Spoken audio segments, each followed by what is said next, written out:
Okay, so I think it's 5:30. As most of you know, I have a very hard time just teaching for 90 minutes. I'll tell you why that is because I do teacher trainings and I teach all day long, and I teach 2-hour workshops and 3-hour workshops. And so 90 minutes for me is a very short period of time to teach. Other teachers say to me, wow, how do you teach a whole 90 minutes? Isn't it exhausting? It's like, I can barely get enough in 90 minutes. And it's because we move slowly in a real concentrated way. And what we're really doing is, I could call it somatic yoga because truthfully it is. And what that means is we're actually really paying attention to every move that we make. And there's an obvious reason for that. It has to do with the effect on the somatic nervous system. That's your ability to regain voluntary control over your movements. We lose that if we don't continue to practice conscious movement as we get older. And then the obvious calming, like the central nervous system. What you might notice after a class is there's this kind of calm that lasts for hours, and some people say days after a class. That's not me, that's you. That's the nature of this type of practice, where we're not just kind of athleticizing yoga, but we're balancing our nervous systems and coming into a more coordinated way of moving, so that when you do go out there and get athletic, and I know all of you do, then you're doing it in a much more energy efficient way. Your muscles aren't overworking. You're not working in a state of tension in your muscles, but there's just a sense of fluid, confident coordination in your both your athletic and sports activities and your daily life. Yeah. So that's the method in my madness. So we're going to start sitting. I like to sit here, as you can see, lifted on blankets, using the blocks to prop underneath my lower leg bones, but sitting in a chair is fine. You know at this point how you most comfortably sit.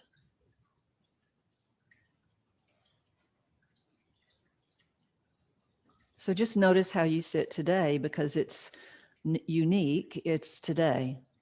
It's probably not how you would have experienced sitting yesterday or the day before. And as you're sitting, get a little bit curious about the shape of your body.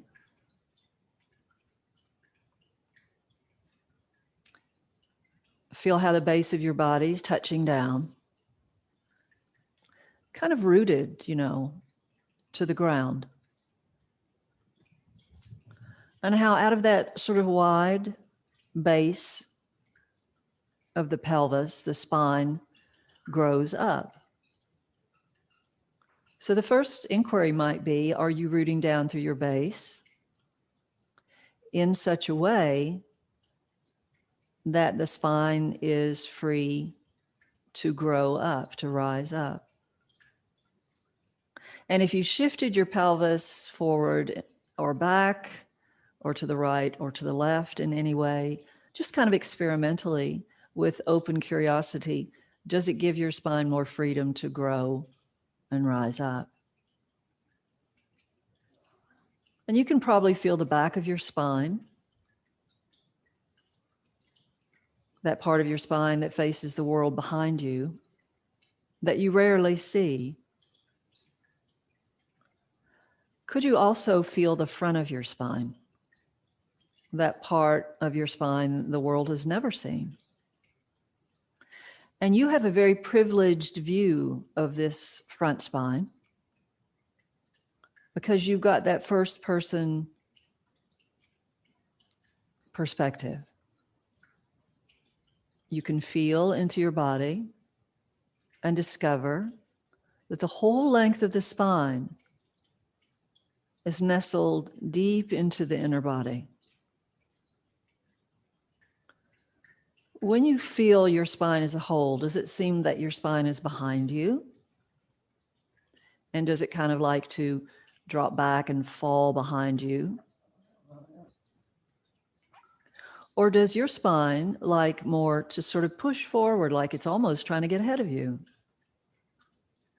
So what is the energetic sort of vibration that your spine is holding?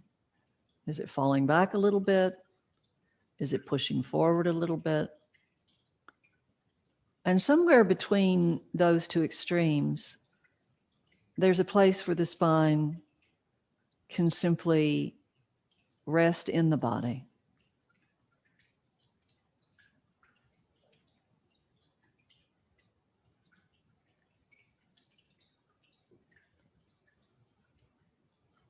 Now, inevitably, when we turn our attention more to this inner body perspective, the breath will show up for you, and simply accompany your breath. You don't want to get behind the breath and push it or get ahead of it and pull it. You're simply accompanying the breath as it moves, as your body needs the breath to move. So is it you showing up for the breath? Or is it the breath showing up for you?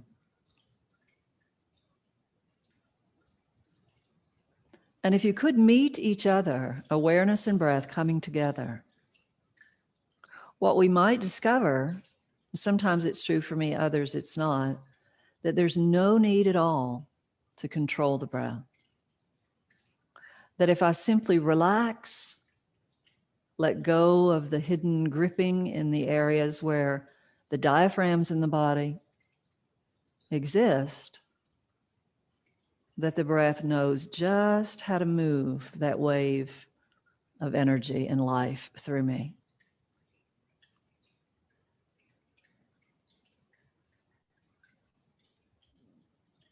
So just notice how you feel about all of this at this moment. Just be with yourself. Be with your experience. And for the next while, as we practice together, just be with your experience. In fact, listen to your body so closely that at times you might want to just dismiss my suggestion. And that is absolutely okay. I'm just here to suggest and guide. The choice is always yours. Now, I want us just for a moment to think about the word space. That might take you into an awareness of the space around your body. But truthfully, what gives us freedom in movement is space within our body. Space for the joints to be fluid and mobile. Space for the organs to regain and experience their natural motility. Space for the breath to flow, the energy to move, and the living waters inside of us to be uninterrupted. So I want us to just do a couple of things now that create a little physical space in the body and just see how it might affect us. So we'll open the eyes and reach for a strap. Does everybody have a strap? Hopefully you have a strap. And the best kind of strap to use is a buckled strap, so you can alter the loop size of the strap, but it's not mandatory either. It'll take you a few more minutes if you're having to tie up the belt to your bathrobe and so forth. But first of all, just make a loop. And if you don't have a buckled belt, you'll want to go ahead and step through that before you tie it up to the size that you need it to be. If you do have an adjustable buckle, it's going to be a little bit easy to maneuver. Notice I've put this around the outer lower leg bones. And you want to put it where the thickest part of those fibularis muscles are. So if you kind of press out into the strap, you'll feel a toning there because they're part of this abductor line. So when you feel those muscles kind of under the strap toning, you want to be kind of at the top of that muscle group. Doesn't have to be specific, right? But so the feet are fairly hip width apart. You want to see that the feet are hip width apart. And it's good to have sticky mat under your feet. So if you got a little extra blanket, just kind of tuck it in there behind your heels. That should work well. And first of all, just bring the front of the feet up and the heels are still down. And, you know, we're thinking of space. So if you spread the metatarsals, those are the big long bones that live in your feet, and spread the roots of your toes wide, just notice for a moment, if you hold that and close your eyes, do you feel more space in your feet? I mean, do your feet feel different? A yoga therapist call shoes sensory deprivation chambers.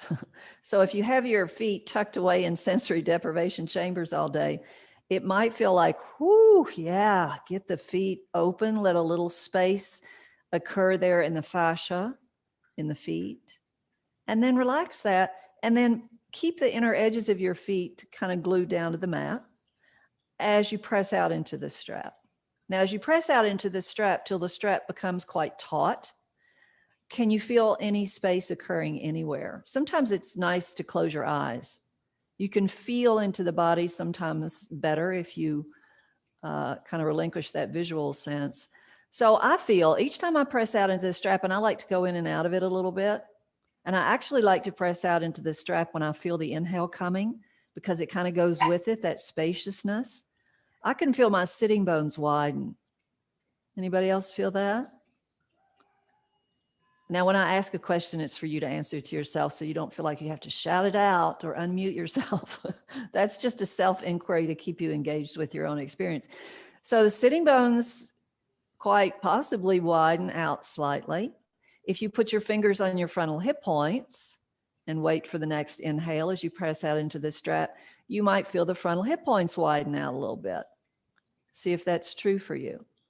And if you just get a general sense of your pelvic shell as a whole, the next time you inhale, whenever that comes and you press out into the strap, can you feel the whole pelvic shell just feels a little bit more broad? Just notice. And how does that affect your spine? Does your spine rise up a little bit more willingly? And then relax. And let's step out of that. Now pause for a minute before you cross your legs, because it can be a little startling to immediately cross your legs after that experience. So give your knees a moment to acclimatize here in neutral, and then slowly cross the legs, and we'll come back to where we began. Now take the strap. We're not quite finished. I know I've got to open my loop up a little bit more, and because I want the strap now to be over kind of the same area of my lower arm bones, close to the elbow, not in the joint, and my palms are facing to each other, but facing to midline. So just take a few moments. If you've got that bathrobe belt at home, you're probably kerfuffling around with that just a little bit. And when you're ready, just a light pressure out into the strap. And you'll notice one arm is dominant. Everybody, one arm gets a little bossy, doesn't it? Could you meet that bossy side with a little bit more acceleration on the less strong side? Now, can you feel that when you do this, and again, I would go in and out of that and have your hands about shoulder width apart. Wider is even okay, but I wouldn't have them more narrow than the shoulders. And each time you inhale, just press out into the strap and just get a sense, kind of a general sense of whether there's a broadening. Does that broadening seem to happen through the shoulder girdle? Does it seem to graduate down into the rib cage? And just what is the general sense of this movement to you? And then pause in what feels like neutral and just slide the fingertips forward without altering the shape of your spine. Can you keep the spine in neutral? And then slide the fingertips back without bending the elbows. Oh, it's so hard to not bend the elbows, isn't it? It's like, this will be way more successful if I bend my elbows. Yeah, but we're trying to keep it just a small movement forward and that small movement back, that kind of slip sliding movement. And while you're doing that, just feel what your shoulder blades are doing, because they're the star of this show. Can you feel how they come together toward the spine when you pull back, and they wing out away from the spine? That's abduction of your shoulder blades. So we're still abducting. When you draw the arm bones back, shoulder blades come toward the spine. Now see, as you reach forward, can you catch that moment when the shoulder blades abduct, because you're pressing out and abducting the arms? And then release and take that down. And we'll just put that strap aside. Now let's extend long through the legs. And when I work like this or play like this, and this is kind of play, but I like to just put my hands on the blocks. I don't know, that's satisfying for me. It's not mandatory. Has nothing to do with anything else we're doing. That just feels good to me. It helps me feel stable and grounded. And just look at your feet and just begin to let your big toes make circles. Now they're going in the same direction, all right? So it takes a moment for the brain to go, what? So just let the circles go beautiful in the same direction. Oh, look at these beautiful feet. Yeah. And then there's the feet that wore army boots. It's a little bit more, just a little bit more challenging for army boot ankles, isn't it? And then reverse that direction. Truthfully, the body loves to move in these circular patterns, and we're going to work a little bit with that this evening. I think if over time you work with circular patterns in your joints, you'll start to feel just more youthful, honestly. Children move in spirals. Grown-ups start to move in a very stilted, linear way. And, then things happen called the aging process. Might not be quite as necessary as you think. All right, let's pause. Slowly bring the heels in, cross the legs. Now let's see if we can find a spiral. And if you place your hands on your lower ribs, this isn't the greatest analogy, but I find it to be effective. If I'm sitting such that my rib cage is inside a barrel, I don't know, somebody got a better analogy, just throw it out there. But if I'm going to kind of sweep my rib cage around the inner wall of that barrel, and I don't have to keep my hands there once I get going, I just rest my hands down. And depending on how you carry your spine and ribs, you'll feel that either the front of the barrel is really easy to sweep, or for some of you, you can really sweep the back of the barrel. For me, sweeping the back of the barrel is really quite difficult because my spine likes to arch in toward the front of my body. So I have to really kind of swing back, scoop my tail under, drop my head, and let my whole spine become a part of the movement. For some of you, the front of the barrel is going to be harder to come by, and you'll need to swing your tail back, draw the shoulder blades and arm bones back, maybe even lift your chin a little bit to really feel the front of that barrel. And you can change directions on this at any time, and you'll notice you've got a favorite direction. We all do. Probably every time you did this, if you did this 100 times, you'd start in the same direction that you started in today, unless you really thought about it and deliberately changed it. And then pause. Now, bring your a fingertip to your nose. And as simple as this movement is, it is so incredibly good for the neck. Now that you know where your nose is, in case you hadn't known, bring the hand down, close your eyes, and just make a circle.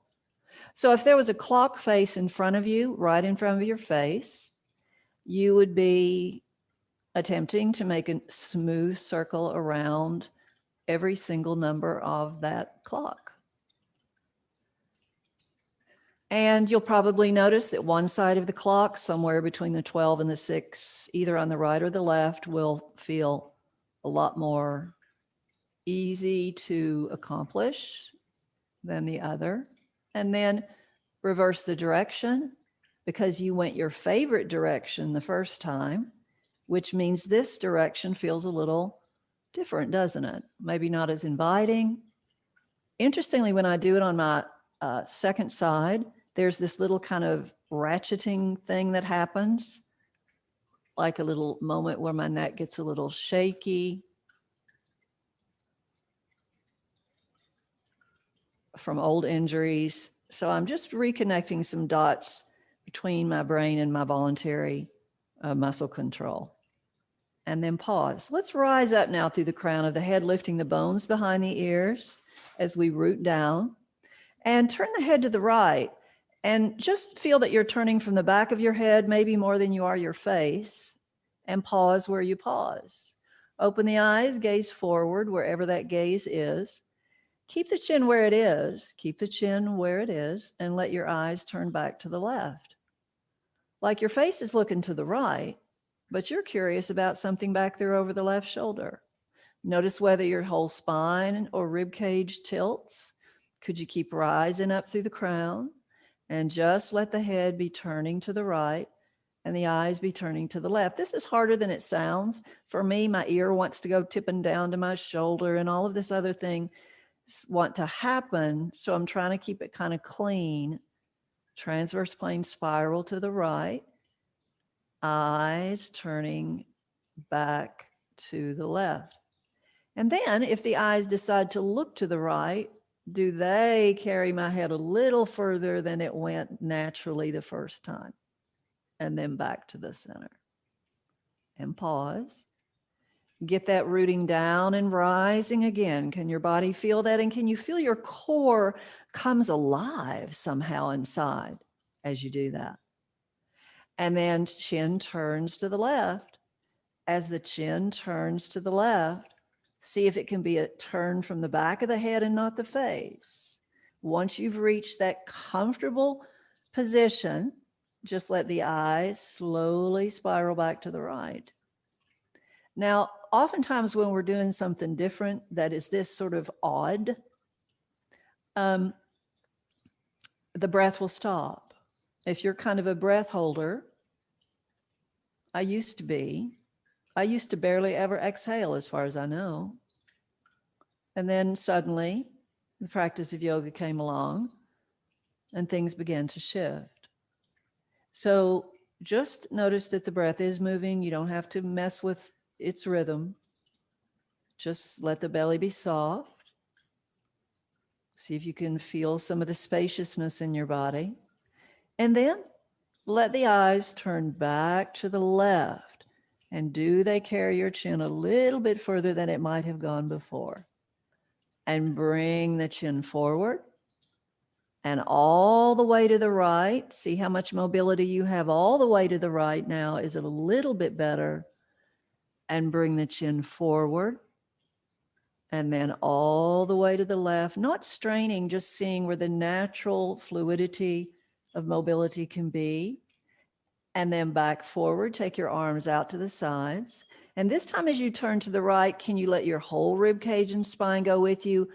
Turn your arms so the back of your hand is leading the way into the turn on the right, and the back of the hand is leading the way into the turn on the left. Does that make sense? External rotation of the right arm, internal rotation of the left arm. And back to the center, bring the hands to neutral, palms down. And then turning to the left, whole rib cage, whole shoulder girdle, arms spiral, left arm externally rotating, right arm internally rotating. And then back to the center. And let's bring the palms together now. As you press the palms together, could you widen your upper arm bones out from the center of the breastbone? And if you widen the upper arm bones out like you were sitting in a narrow door frame and you wanted to press your outer elbows and perhaps your upper outer arm bones, the deltoid muscle area, out into that door frame, are you creating more of an open space for the spine of your neck to rise up? Just notice. What is your basic awareness? And these things are very subtle. So it's not like we're moving mountains, but sometimes just a glimmer of connection can be delightful. And then release. Okay. So we're going to make our way down.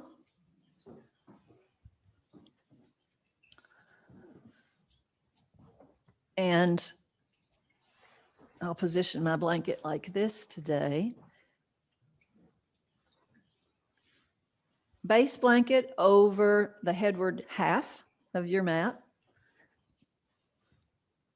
Second blanket back there waiting for you. We'll sit just for a moment, long enough to slip a block. Now, before we did a whole lot of abduction, and that means moving out from the center line of the body. Now we turn toward adduction. Why? Because that gathers the forces all the way up through the midline of the body to help us on this pretty challenging core strengthener. It's a way to get down on the floor more gracefully. So I want you to think for a moment as we're sitting up, hold behind the knees so you can kind of help yourself sit upright, draw your shoulder blades back and down, and just see if you can feel the front of your spine long. Yeah. Now, tip to the back of your sitting bones. Feel your tailbone kind of slide through that little space between the sitting bones.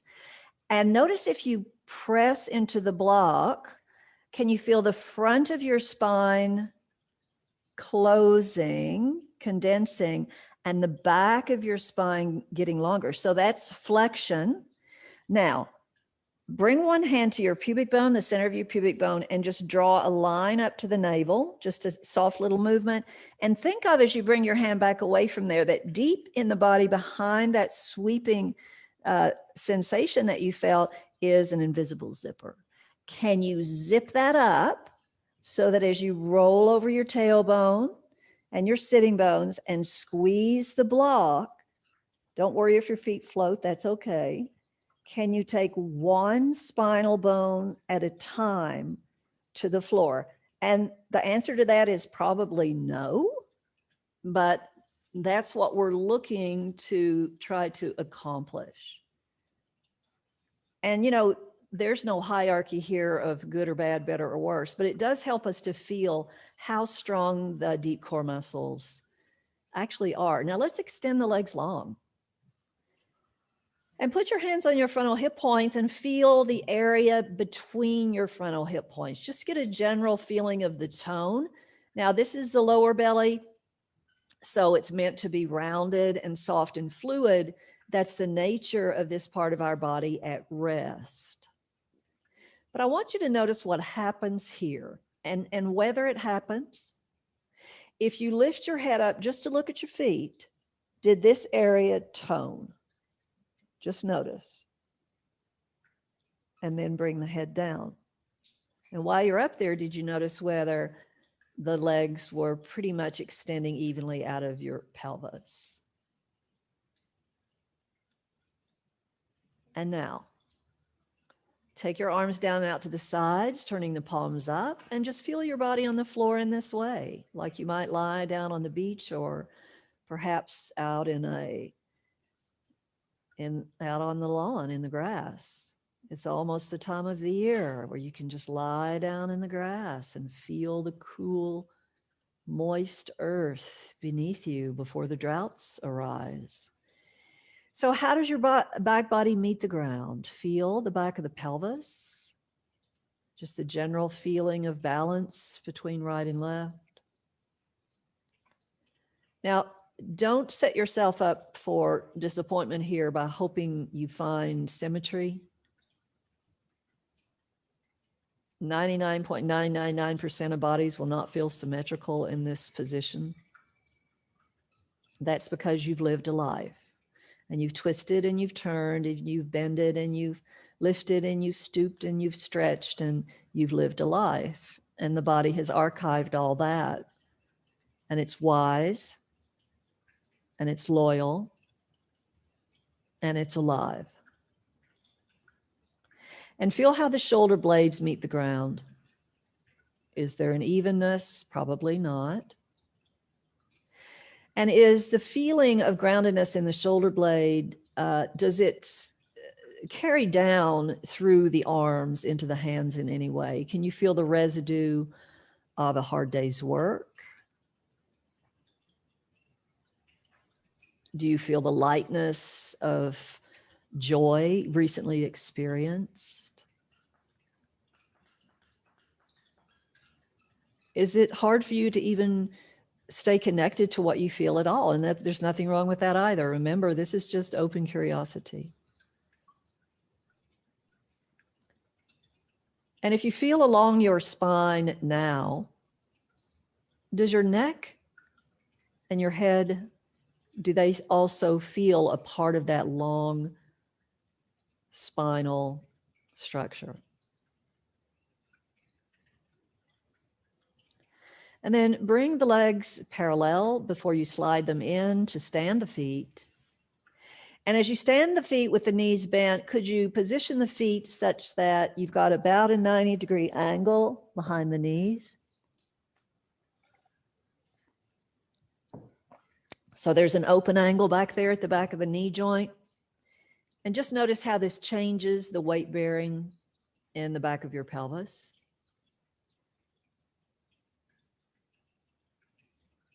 Reflect for a moment on how the breath is moving. And if you lightly touch your fingertips to your front rib cage, just right down at the bottom of the front ribs, can you feel not only the light rising up into your fingers of this part of your ribs when you breathe, but also can you feel the depth of this movement through you into your back?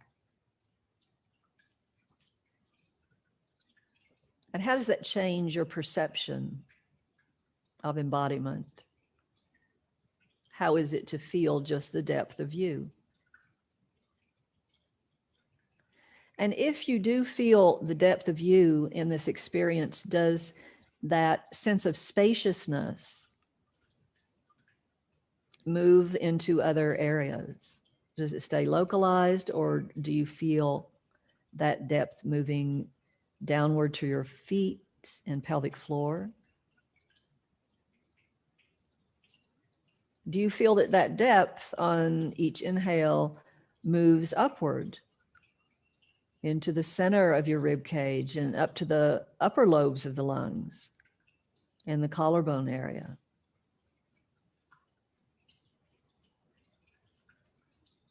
Just notice. And then if you put your hands on your pelvic bones, I like to bring my fingertips sort of draped over the frontal hip points. I've got long fingers and thumbs, so my thumbs can kind of move around the sides of my pelvis. It's not necessary, but it's a nice feeling. Just somehow touch your pelvis in a way that you can feel how these bones move, if they move, when they move. Now we got a second clock here. We're going to feel that on the ground underneath you is drawn the face of a clock. And it is placed such that the tip of your tailbone, if you press it down, you're pressing the number 6. Can you do that? And that if you press down the top of your sacrum, where the lowest lumbar spinal bone meets the top of your sacrum, if you press that part of your body down, you're pressing into the number 12.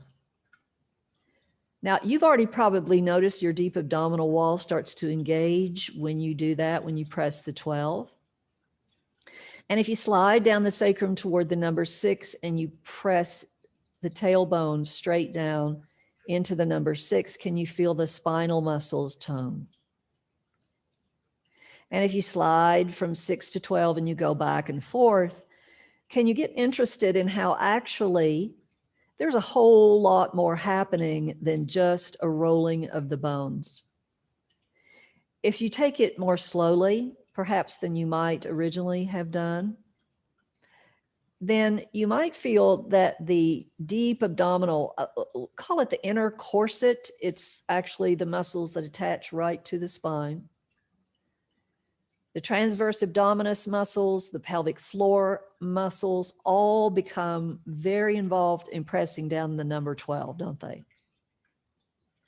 But when you roll down to the number 6 from the number 12, you'll start to feel the abdominal muscles ease up a little bit and soften.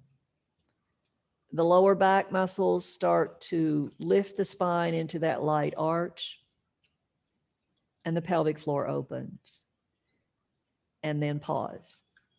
Now let's say that on the left side is the number 3 and on the right side is the number 9. Notice if you press into the number 3 on the left side, it's pretty obvious your right foot has to really help you do that, isn't it? And if the right foot is real determined about that, can you feel the right side of your pelvis picks itself up away from the floor, and even the right side of the rib cage? Can you feel that? And the right thigh extends long, like the right thigh bone is growing long down the mat beyond your foot. And then if you come through the center slowly, feel how the deep abdominal layers are helping you to smoothly roll across toward the number 9 on the right. And feel how the left foot immediately picks up. It takes responsibility.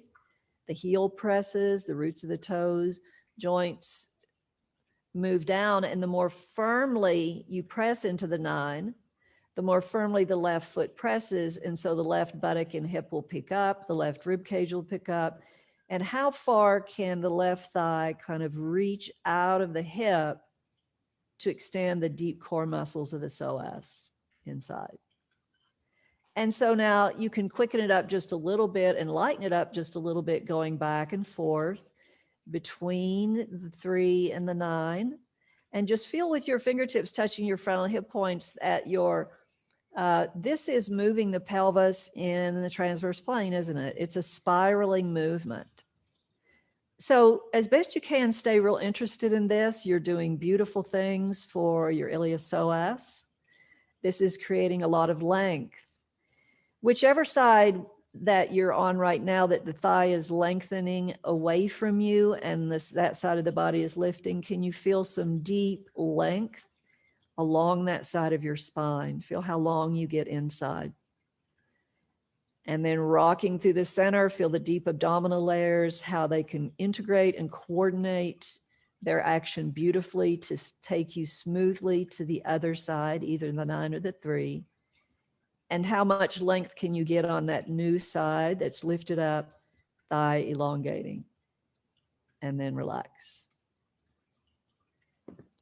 And now pause for a minute and just rest that. And let your head rock from side to side, nice and slow. So just a slow rolling movement.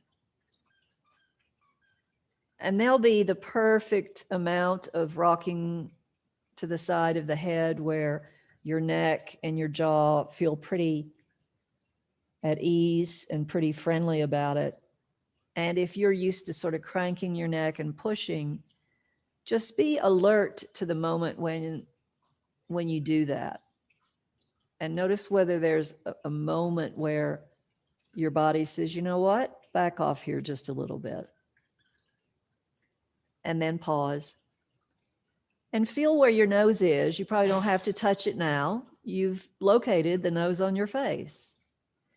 And there's a clock on the ceiling right above you. Could you take your nose around every number of that clock? So you might swing it up to the top where there is the number 12, and then take it around in a clockwise direction, or just notice which direction you went in. You went in your favorite direction first. Now, neurophysiology would probably suggest to us that to try doing your least favorite side first, but we won't mix ourselves up quite that much this evening. Let's just notice which way we went first and then reverse the direction. See if you're making little bitty circles, if you're making big circles. What is your preference? What is your next preference? And then pause. And now feel your feet against the floor and begin to make a circle around the pelvic clock. And so you can go whichever direction feels good to you. And notice how your feet and your abdominal muscles and your pelvic floor muscles are helping you make this a really smooth circle. And you can make it a pretty strong kind of core workout almost, or you can make it a little lighter and a little more casual. You know, what feels really helpful and good and and delightful for you? Are you wanting to kind of test your strength, or are you wanting to just playfully see how smooth that circle can be, and then change directions?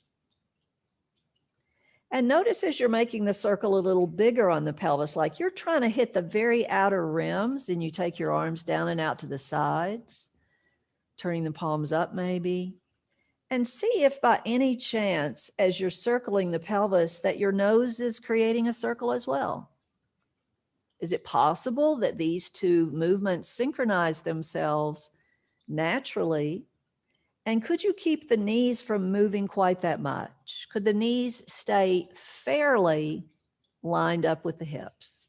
So it's a little bit more work when you do that, isn't it? Does it feel natural if the nose is making the big circle? Is that helping the pelvis? Do they feel like they're helping each other? And then pause and stretch the legs long and relax. Now, that's a kind of a sneaky way to get a nice integrated core workout. And just notice for yourself, was it more pleasant than crunches or sit-ups or something like that?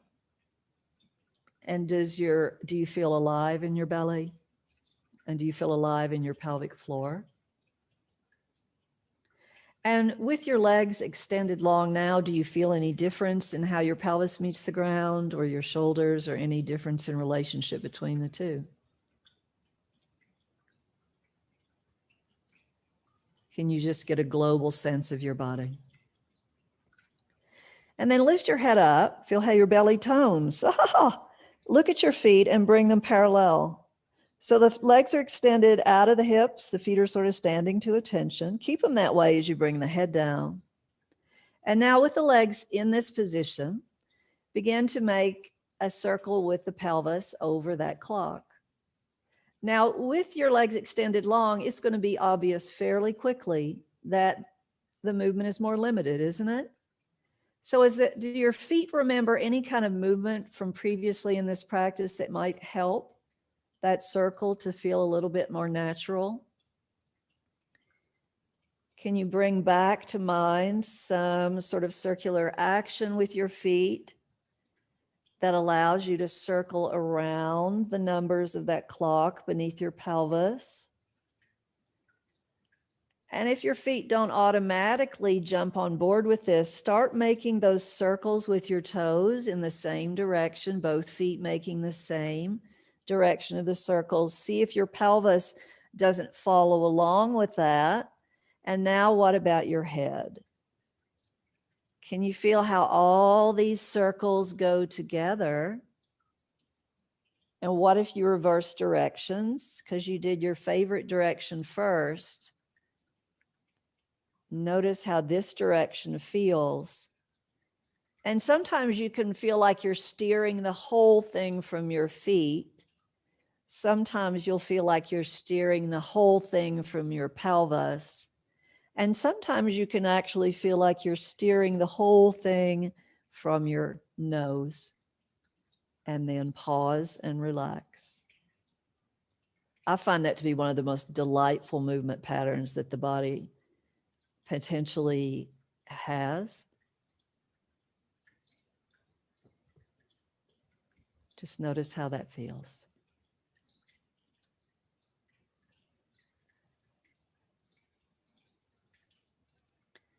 And then shift the legs back to parallel and let the left foot slide in so the left foot stands and the right leg stays long. And we worked with this a little bit last week, but we're going to kind of build on this just a baby bit.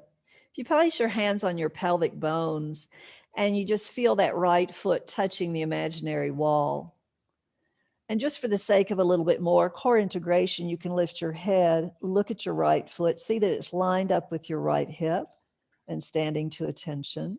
It never hurts to have a little bit more core support run down that superficial midline, and then rest. Now, as you stand the left foot firmly down, feel how the left foot, as it stands down, and we did this earlier within the pelvic clock, if the left foot stands down fully enough, it's going to lengthen the left thigh away from your hip. It's going to pick the left buttock up away from the floor. It might even pick the left side of the ribs up. Can you feel that just a little bit? And then relax that, but stay in the same shape. The left buttock just rests down. And this time, as you do that, same thing on the left side, could you shorten your right side waist? So as the right side waist shortens, does it feel natural to lengthen the left thigh as you stand the left foot firmly down? And then relax that. One more time, left foot stands down, right side waist shortens. Do those two movements go together? Now, what I will say is the left side of the body will lift less off the floor when we're doing this.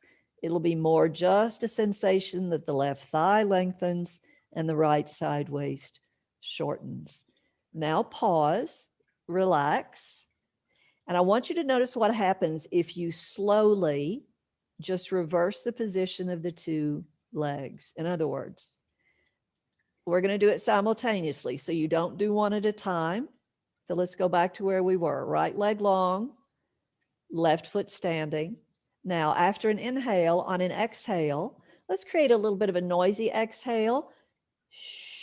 And while you're doing that, slide the feet until you change positions on the two sides. Could you feel the core helped you to do that and make that transition? Yes, no, maybe?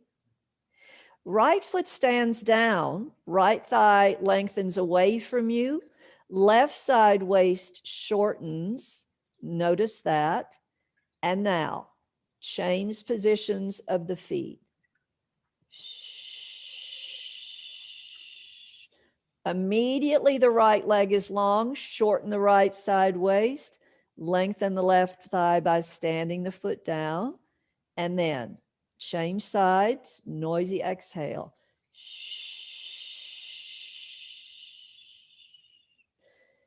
Lengthen left side waist, stand right foot down, lengthen the right thigh, and then noisy exhale, change.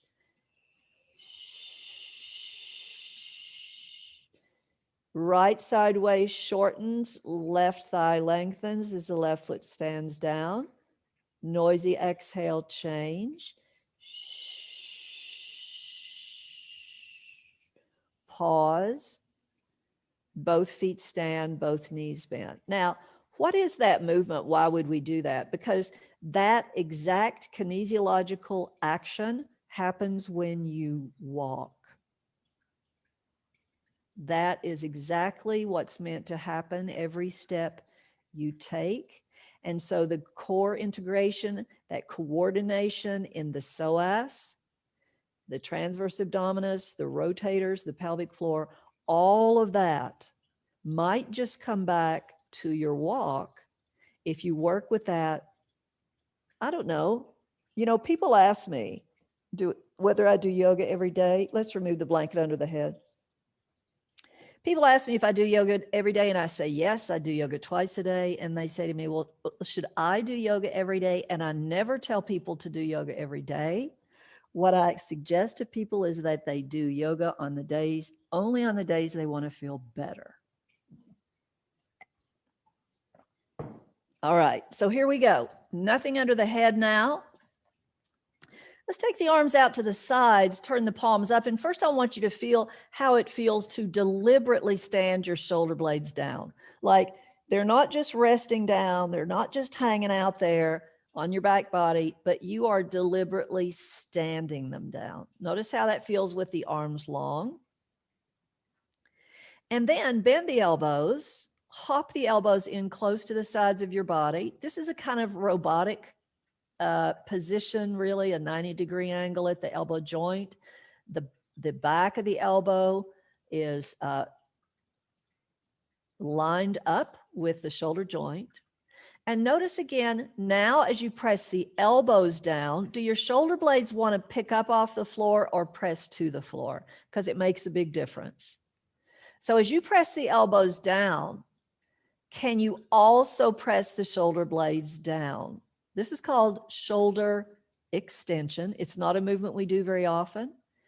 But each time you do that, and I like to do that on the inhalation, see how that feels to you. Your body might like to do that more on the exhalation.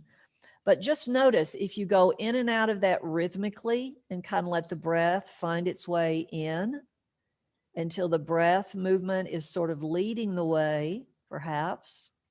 And that may take a little time. So just find a rhythm that feels sort of good, pressing and releasing. And notice it's pretty easy to forget about the shoulder blades pressing, isn't it? It's pretty easy just to let the elbows press. But notice the different quality of lift you feel in the rib cage when you add the downward standing of the shoulder blades. Can you feel more of a uniform lifting, like the whole barrel shape of the rib cage lifts up each time you ground down through the shoulder blades and the back of the elbows? Yeah, feel that just a little bit. And then let that rest. Take the arms down and out to the sides. Let's step the feet a little closer. This will be the last thing we do on the ground here. Then we'll get up in a different relationship to gravity. But if the heel's right under the back of the knees, just feel the heels grounding down. And notice that when you ground the heels down, it's going to pick the pelvis lightly up. And each time you quit grounding the heels down, the pelvis can just softly drop down. I like to move rhythmically because I know my body likes to move rhythmically. My mind likes to move rhythmically. My breath likes to move rhythmically. So I'm less inclined to get into a pose and just hang out there. And thankfully,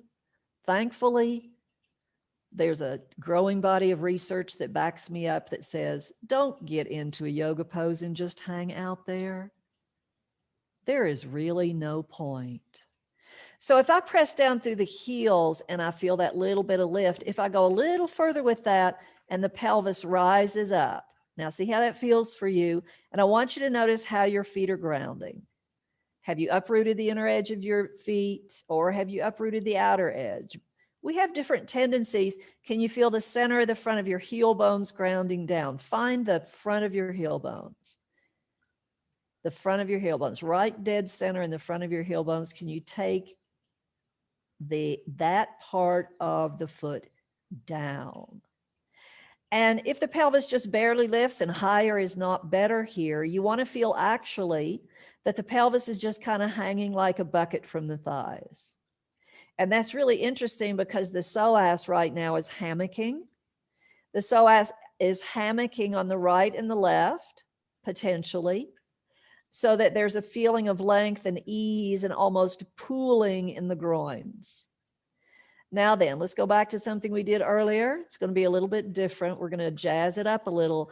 Pressure right foot down and feel how the right thigh lengthens away from the hip, and feel how the pelvis tips so the navel gazes to the left, yeah? And then even things out. Bucket hangs back to the center. Left heel now presses down. The pelvis rotates, the navel's going to look out to the right. Now, this is obviously a rotational movement. It's also part of our natural walking, our gait, potentially.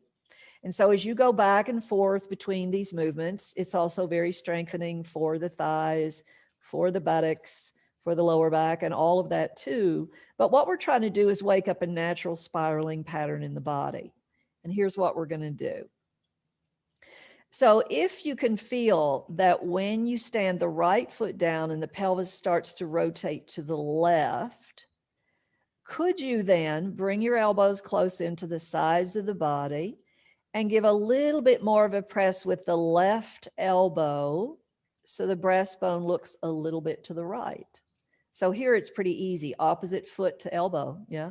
And then even things out, left foot presses, right elbow presses, navel looks to the right, breastbone looks a little bit to the left. And then just find a natural sort of action for yourself. And really you can keep it simple, like, am I letting my shoulder blades find the ground? Am I feeling opposite hand or opposite, foot and elbow are pressing down? Can I stay really intent on that? Or do you start letting both sides of the pelvis and the ribs move together? Now, there's nothing wrong with that. And you might even go to that for a moment and notice how that feels. How does it feel to let the same foot and elbow press down? See how different that is? So play around with the two. Meanwhile, you're doing some beautiful strengthening for the body, some beautiful reconditioning for the core muscles. And you're getting to know whether your body likes this spiraling movement of a spinal twist, or does it kind of like the pelvis and ribs to move together. And again, there is no right or wrong, but play with both and then relax. Come on down. Extend the legs long and rest.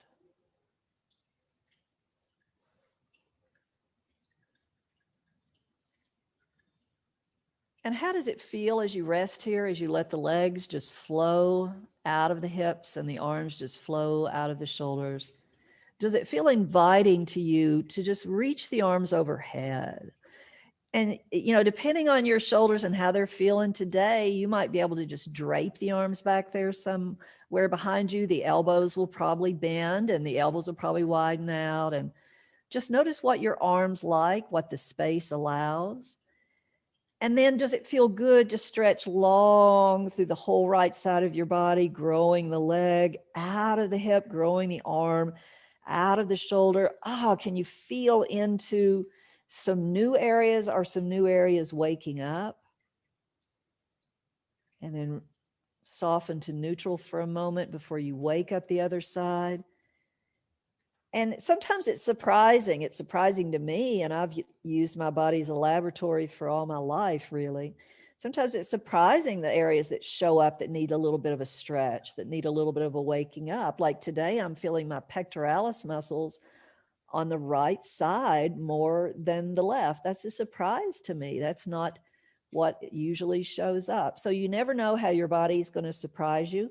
So go back and forth and then play with, what does it feel like to lengthen the right arm and the left leg?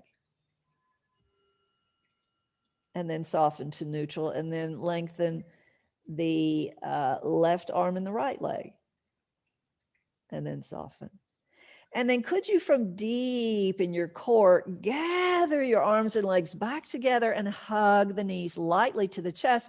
I wouldn't really jerk them in. I would more let the thighs rest above the ribs in a way that feels easeful for the front of the hips. We do an awful lot of overstretching of our front or pinching the front of our hips in yoga. It's not always entirely helpful. And then rocking from side to side. And you'll probably know the moment when it feels inviting to go ahead and rock to the right side and use your left hand to press up to sitting.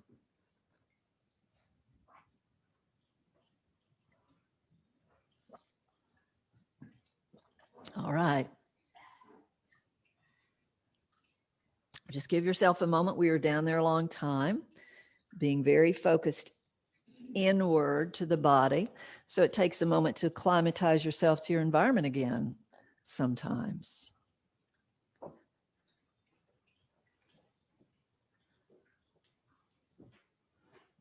I think we're going to just go ahead and step up here. So stepping up to standing.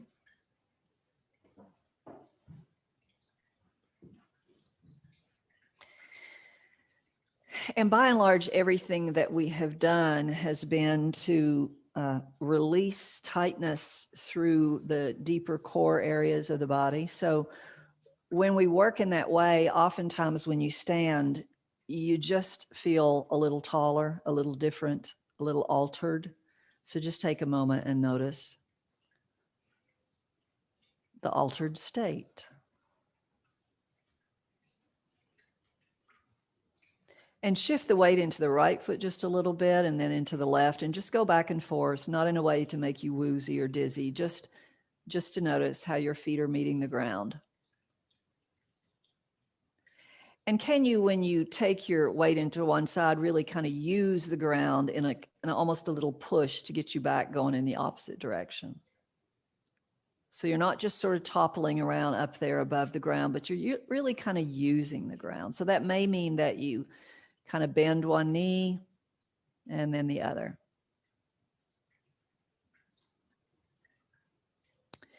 And then we're going to pause in center and step the feet a little wider. And soften the knees and soften the hips so you almost drop a little bit down, like you're sitting on a high bench or stool.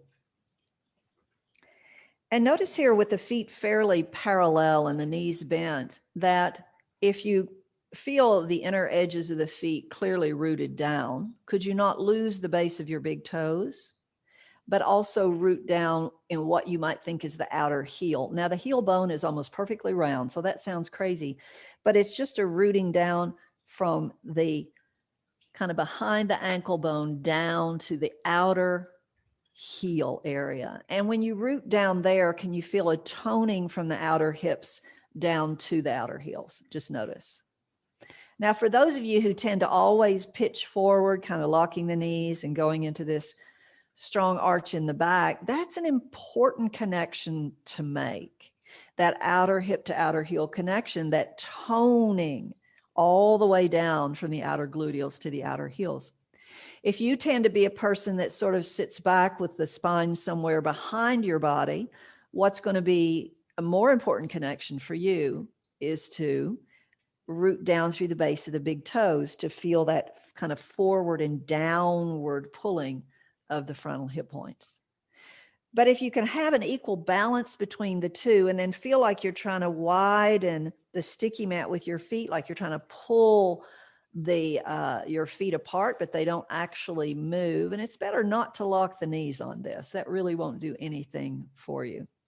If you keep that feeling that you're trying to widen the sticky mat and then feel that action, if there was a clock on the wall behind you, you would press your tailbone into that number 6. So if your tailbone presses a little back, not to pitch your pelvic bones forward, but to tone the deep muscles of your spine and abdominal core.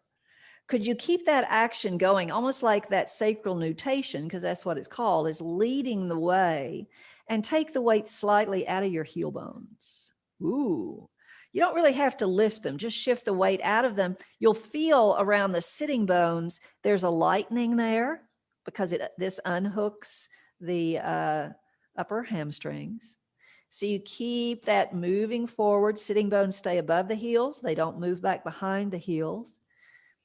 And then when you can reach down to the blocks at whatever level you need them to be, they're right under your shoulders, and press the blocks with a fully extended arm, both sides. Then you can let the heel bones ground again and ask yourself here, can I keep a little bit of that abduction? Now, the abduction, we did it first thing in the class today. We tied the strap around the outer shins of our calves. What we're doing now is feeling that we're widening the space between the upper inner thighs, trying to widen the sticky mat with the inner edges of the feet. Can you feel the space this gives you? The width of the sitting bones, the broadness over the SI joints, over the sacral band, the spacious, wide feeling of the pelvis. And if that is true, could you let the tip of your tail reach back to touch that imaginary wall and the crown of your head grow forward? So don't dangle the head. Let the neck be a part of your spine. Can you draw your shoulder blades down your back ribs to lengthen the neck and widen the collarbones, bringing the shoulder blades onto the back? So it's kind of a lot, going on. And then if you bend the knees and bend the elbows, and then on an inhale, push hands and feet to rise. Now, we're going to turn the feet a little bit out. I said a little bit because people get really ambitious about this. I mean, I was a dancer. I could do a full turnout, but what I'm interested in, and what I hope you'll be interested in, is keeping the center of my patella, my knee joint, kneecap, lined up with my second toe. So that means my feet aren't really going to be that wide. It's a more honest position. It's an external rotation. Now here, for some of you, this is going to spill the spine forward. Could you let the tail drop down a little? It doesn't mean to grip it or tuck it under. It's just let the tail get a little bit heavy. And if the tail gets a little bit heavy, does the lower belly get a little bit light? Now here's the tricky part. Put your hands on your thighs. Could you imagine that you're trying to dial your feet out? Now you can't move them. The mat is sticky. But could you feel that you're trying to dial the feet out? Don't lose your outer heels. Don't lose the inner arches of the feet. Beautiful. And if the pubic bone is dropping down, could you let the breastbone rise up? Beautiful. So you lengthen the front of the spine as much as you're lengthening the back of the spine. Now, if you need to come up and rest, okay. If you're all right hanging out here for a moment, you know, if you got a little okayness in this, bring the hands forward like you're placing them on a keyboard. Yeah, we know that one. And then spiral the hands so the fingertips look at each other, and bring the hands up sort of in front of the face or the collarbones or the throat or something there. And could you let the fingertips be maybe a couple of inches apart? And their door frame is there. You're pressing the tips of your elbows out into the door frame. There's that abduction. As you press the tips of the elbows out, can you feel the abduction of the shoulder blades? And then suddenly an imaginary ceiling is coming down. You're going to bring the palms up to touch that imaginary ceiling, perhaps. Even the base of the pointing finger joint is going to press that ceiling. And then here's the yogic sobriety test. Can the tips of your middle fingers slide toward each other until they touch? Are you sober? Ding, ding. And then open it out, straighten the legs, bring the arms down, heel toe the feet in, and notice. Now that's quite a healthy external rotation in the hip joints. Do your hips feel okay with that one? Yeah, that little action of trying to dial the feet out, that creates an eccentric stretch in some pretty important rotators and adductors of the hips. Yeah, I would say it'd probably be good for your golf game. Yeah. All right. Now, just for the sake of balance, let's weight shift into the right foot. You don't have to pick the left foot up, but just weight shift into the right, see how you do with that. And I want you to just notice whether you can find the outer hip to outer heel connection, because when you take the weight into one leg, you need that outer hip to outer heel grounding to be even more clear. And if you feel like picking the left foot up, put your hands on your pelvic bones. Let your tailbone press into the number 6 on that clock on the wall behind you. Yep. And let the left knee just rise up without losing nutation of your sacrum. Is that possible? How about if you scoop up that deep internal zipper? Does that help? Does it help to take the arms wide? Does it help to come up like a V for victory with the arms? And then down. Beautiful. One of those a day couldn't hurt, surely. Let's come to the left. Isn't it kind of like the Karate Kid that like, ah. Yeah, was that it? Like, or Shiva, you know. And let's weight shift into the left. I like to touch my frontal hip points, because the thing is that if you do find that outer hip to outer heel connection and you feel really grounded, you know, you let your gaze stay steady in front of you. The nose is on the center of the clock. Then when the knee starts to lighten up, it becomes buoyant. It's just floating up. The sacrum might want to lose nutation. Can you feel it? Can you not lose sacral nutation? What does it take to keep it? Draw the frontal hip points toward the midline, scoop up the zipper. Let the back ribs open so the front ribs don't flare. And then find the position of the arms that lets you feel exuberant, balance like a bird in flight, like a crane. Woo, and down we come. Okay. All right, and stand in your 2 feet. And I want us to just try one thing. I do this one every day just for a moment because it always surprises me. When I just stand with my feet under my hips, and it's not, your body's really not going to change shape at all. But what we're going to do is feel the inner edges of our feet, grounding, base of the big toe, center front heel, And then without losing the inner edges of your feet, secretly try to widen the sticky mat with your feet. Now that's abduction. Did you feel yourself grow taller? Did the spine grow taller? The way to probably know that is quit doing what you're doing and see if the spine shrank. Did it shrink? Try it again. Spread the mat with your feet. Did you get a little taller inside? And then relax and feel yourself move in and down like a building crumbling from its center. Now, here's the interesting thing about that. Studies have shown as we get older, we lose our abductors, we lose our lateral line. And I think of it as the scaffolding of the body. And so as people get older, they tend to kind of condense in and crumple down into their midline like this. And so just doing that kind of movement broadens you out from midline and lets the spine get taller. Can you feel it?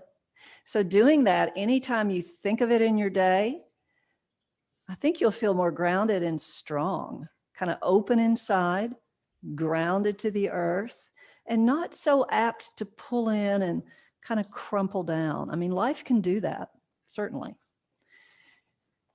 Okay. Let's take a base blanket and bring it down.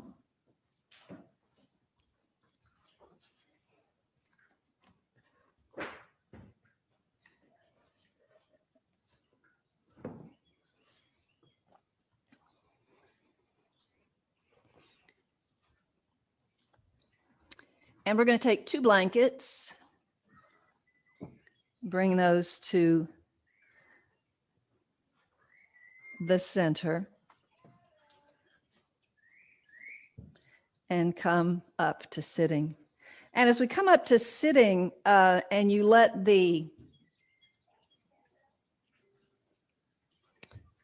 have your blankets, blocks close by as well. You let the knees drop out. Can you feel that the feet naturally invert? This is called inversion. So that it's almost like the bottoms of your feet are trying to look upward. Yeah? And that just kind of naturally goes with this external rotation abduction. Even if you bring the inner edges of your feet to touch, it starts to lift your knees up a little bit. And notice if you place the feet flat, widen the feet out, and you lift the outer edges of the feet up, everting the feet, can you feel it drops the inner knees together? Just notice. And so here's a really nice thing to do. I'm in a kind of a foot mood, probably because I'm going to teach 9 hours of the feet on Saturday. So I'm starting to think feet a little bit.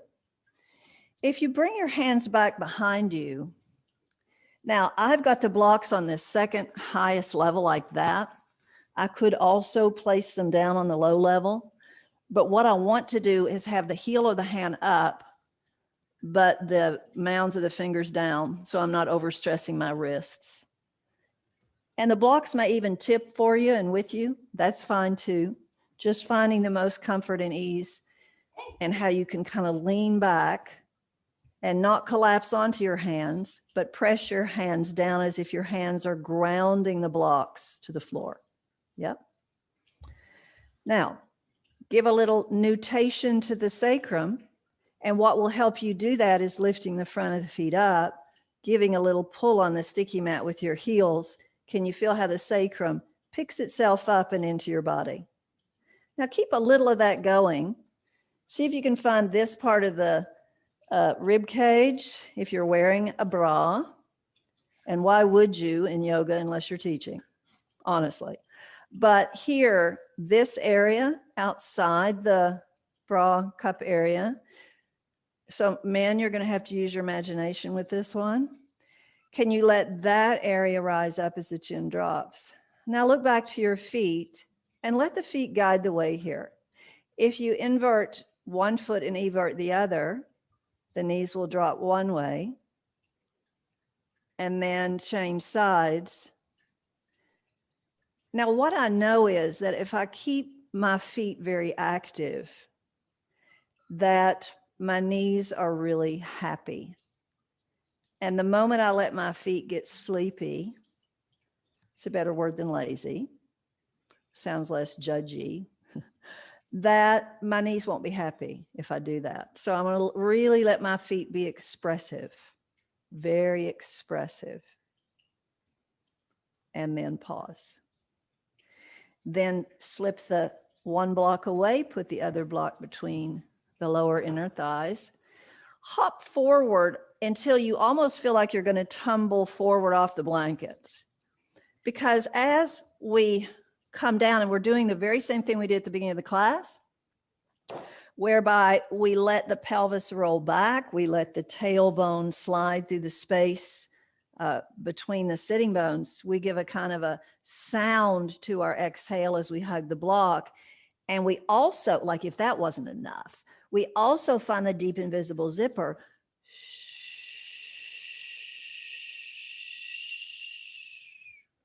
See how far down you go before you got to do the elbow walk. And the elbows come down. Pause at that moment. Keep the chin tucked. Hop the sitting bones and tailbones a little bit further over the edge of the blankets. You'll be glad you did, so that when you finally come all the way down, still hugging the block, you can feel most of your lumbar spine, much of your lumbar spine, certainly L3, 4, 5, will be supported by the blanket, yeah? Upper sacrum supported by the blanket, lower sacrum supported by the blanket, tailbone hanging a little bit off. That is important to be able to maintain a little bit of lumbar curvature here. Now reach for the block and take it away. Just in a playful way right now, imagine there's a clock beneath your pelvis. Feel your feet on the ground and just make a little circular action. Maybe playfully, you choose how quickly or slowly you do that, and notice with curiosity and maybe delight that your nose is also making that circle. Just notice if that's true for you. And then pause and place the hands over the lower belly and notice whether the core is integrated enough that when you pick one foot up, the whole inner corset of your body hugs you deeply. So the pelvis, the spine, the ribs are absolutely stable as you pick both feet up, as you extend the legs all the way up, as if you're footprinting the sky. And then can you take the feet through full circles now? Full circles. And the legs don't really need to move. I mean, you can if you want to, if that feels nice for your hips to get some circles going in your hip joints. There's certainly nothing wrong with that. But make sure that you are getting some nice circular movements in your ankles. You'll be so glad you did on your hike tomorrow morning. It's going to be moving into spring now, moving toward the equinox. Things are starting to brighten up. You're going to want nice, flexible ankles for the spring. Now pause and shake it out. Just feel like you're shaking something sticky off your toes.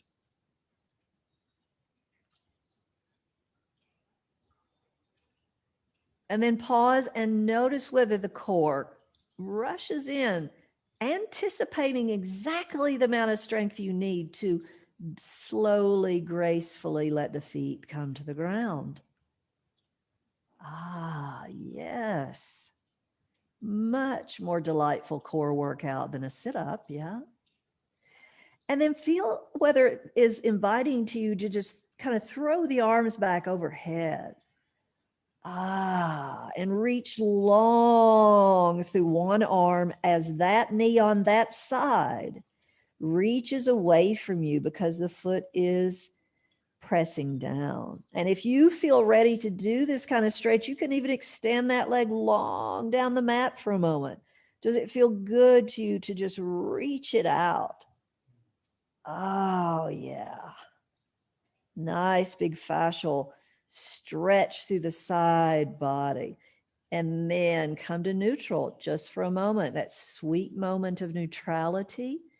And then unleash the other side. Grow the leg long, or just the thigh. If you want to keep the foot flat and just reach the thigh, ask your body, what feels good? Sometimes you can really get a lovely reach through the psoas, the QLs, through the fascia, around the intercostal muscles between the ribs. Just notice what's right for you right now. And then pause. Notice where your arms want to rest right now. Do they like to be kind of tossed back behind you?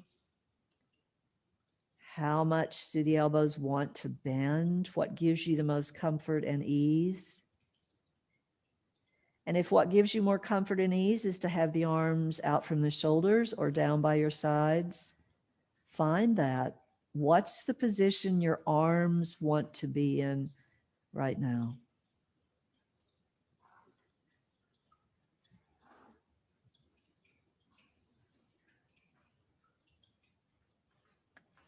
And then you'll know the moment that you feel ready, whenever that comes, to bring the arms up and over. Press the feet down, lift the pelvis up so you can slide those blankets towards your feet until the pelvis comes to the floor. The legs lengthen over the blankets. The back of the thighs pin the blankets to the ground. Effortlessly, the pure weight of the thighs pins the blankets down. And then reach for your other blanket. It's probably around there, fairly close by. Could you slip it under the neck and the head?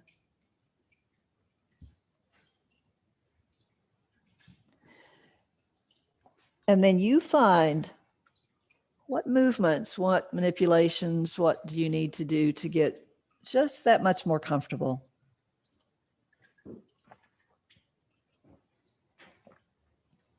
Our movement stayed pretty small this evening, but it was a thoroughly balanced sequence of movements. Just notice how this movement sequence has affected your body. Just notice.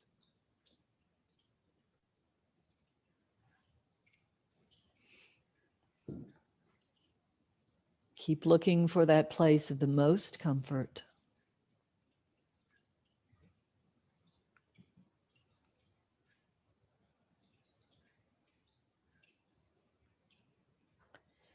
And this, then could you just get kind of a global sense of your bones? Like a full body experience of the weight of your bones.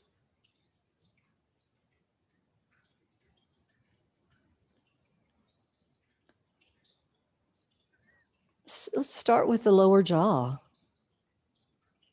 And as it begins to unhinge, even kind of waggling it a little.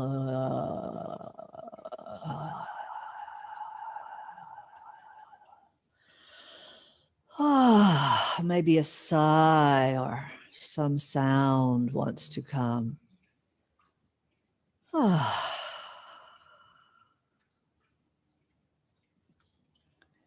Like the last residue of the day.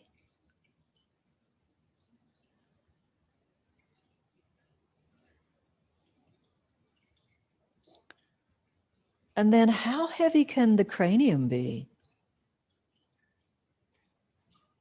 Where does that letting go in the throat, the jaw, the neck, the shoulders?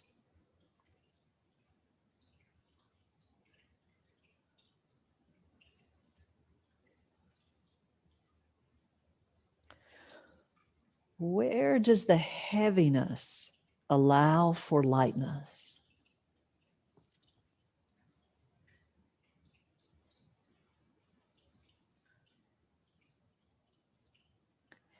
If the lower jaw is heavy, can you feel a lightness inside the mouth?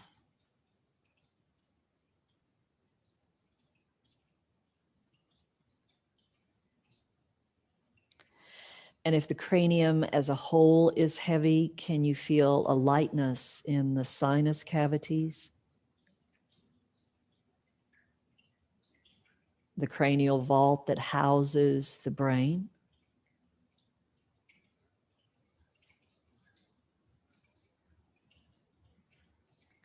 And could there be a lightness in the inner ear canals?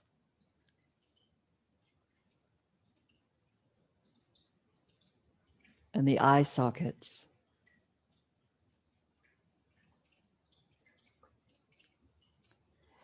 And if all of these inner cavities and sinuses and structures inside the cranium, if they all coalesce to become one open, empty space,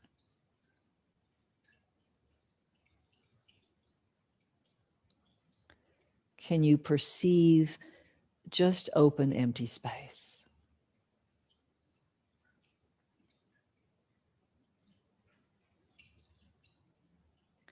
And could that open, empty space,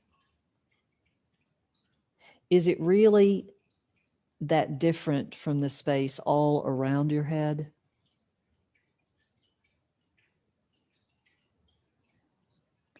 Is there a relationship? Is there a sense that the space inside the cranium and outside the cranium can somehow merge together?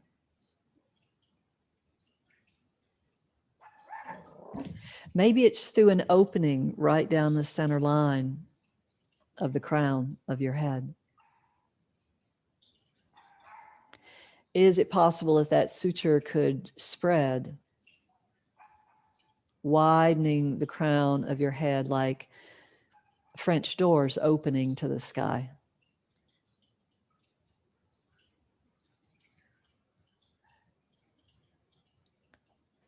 And could that space beyond the crown begin to merge into the space inside the cranium,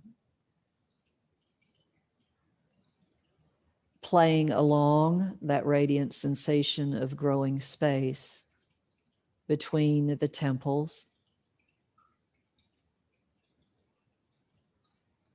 Could it broaden the temples? Could it broaden the sides of the cranium to release the jaw?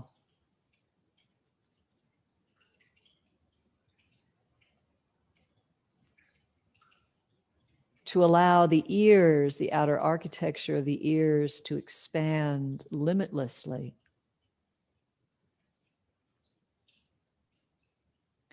To allow the eye sockets to expand and lighten limitlessly, as if the eyes disappear. And you might be vaguely aware that the eyeballs are floating somewhere inside that vast space.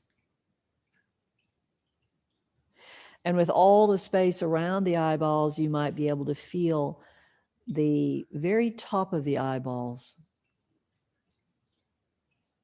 and the bottom. You might be able to feel the inner sides of both eyeballs and the outer sides. You might even be able to feel the very back of the eyeballs facing away from the world.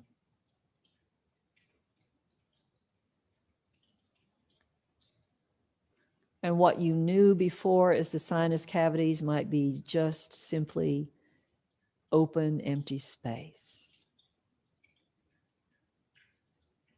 And what you knew as the inner mouth may be imperceptible from the space all around you. Like some sort of inner smile begins to take place on a very deep level.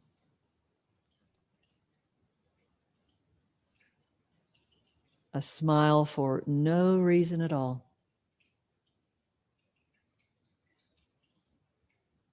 And could this sense of generous space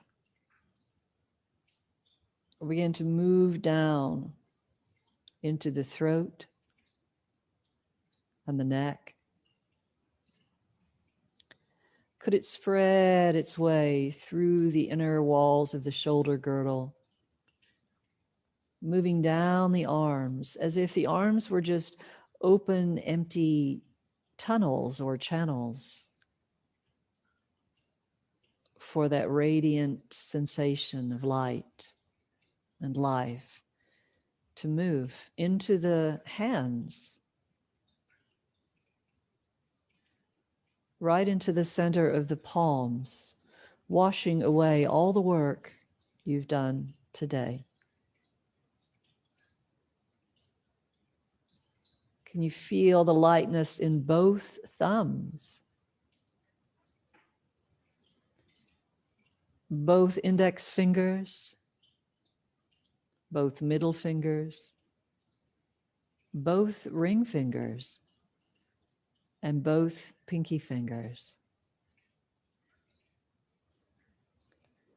So you pause for a moment and let pure radiant sensation wash in and saturate the hands, the arms, the shoulders, the chest, and the throat.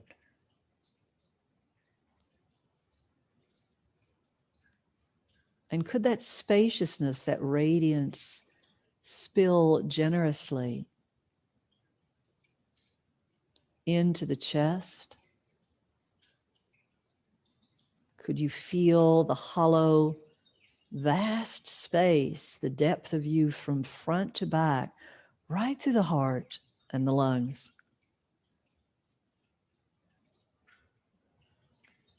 And feel how that space is connected to the space of the upper abdomen, the solar plexus.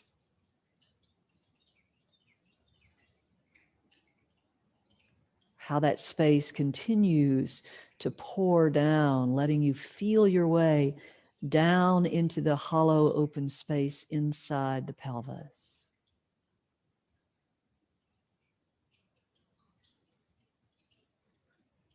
Feel the depth and the width of the pelvis. And feel how that radiance begins to cascade through the open, empty space of the hip joints. Feel it washing and streaming generously, fluidly down the thighs, through the knee joints, down the lower legs, into the ankles. Feel the space inside your ankles, the space inside the feet. Feel both of the big toes lighting up with radiant sensation. The second toes. Could you feel both of your middle toes? The fourth toes on both feet. And the pinky toes. Feel both of your little toes. So that radiant lightness, like life itself, almost buoyant, alive, saturates the toes and the feet, the ankles,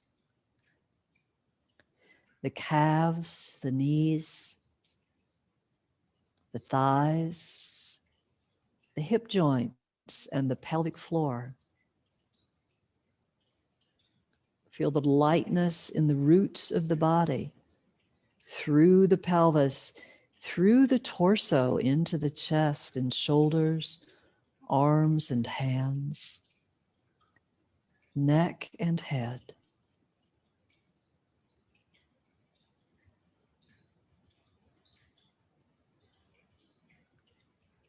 Just experience your own sense of embodiment now.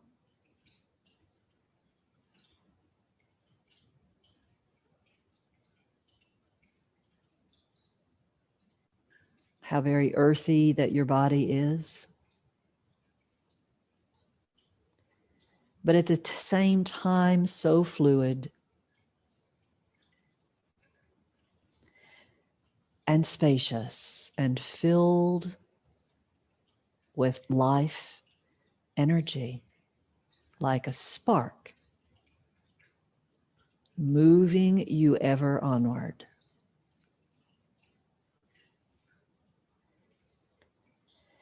And don't lose sight of that part of you that is simply a presence here.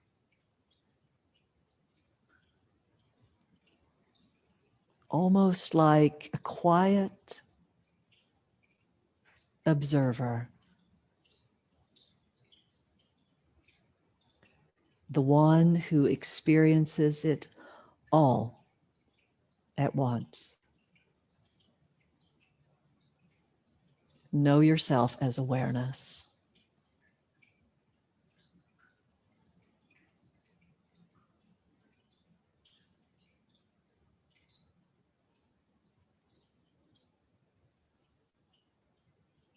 Reflect for a moment on what this practice has brought to you.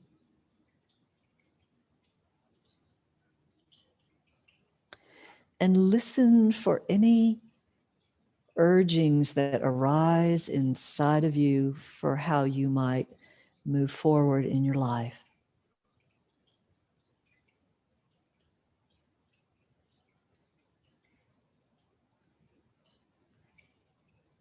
Always listening.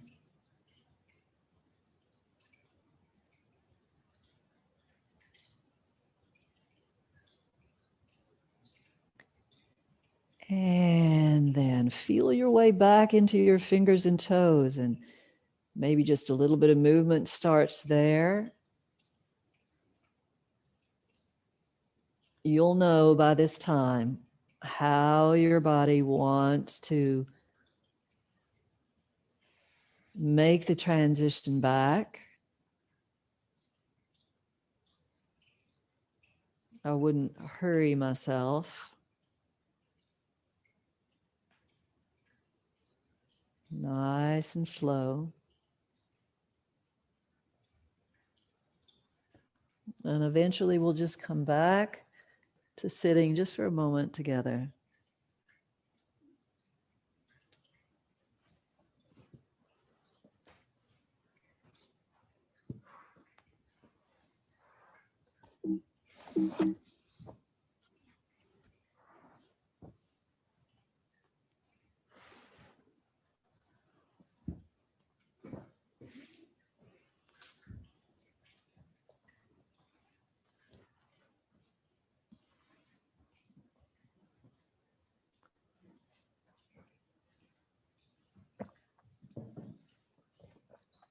So when you sit, just it's nice just to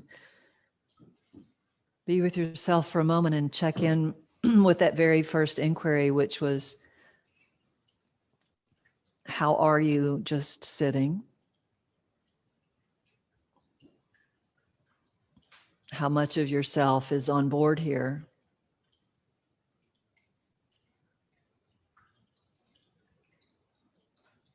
Are you aware of new things?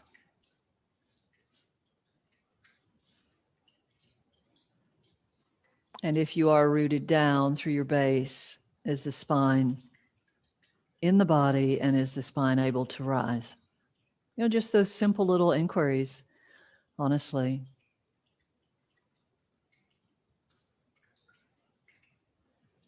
And then we'll just bring the palms together to close.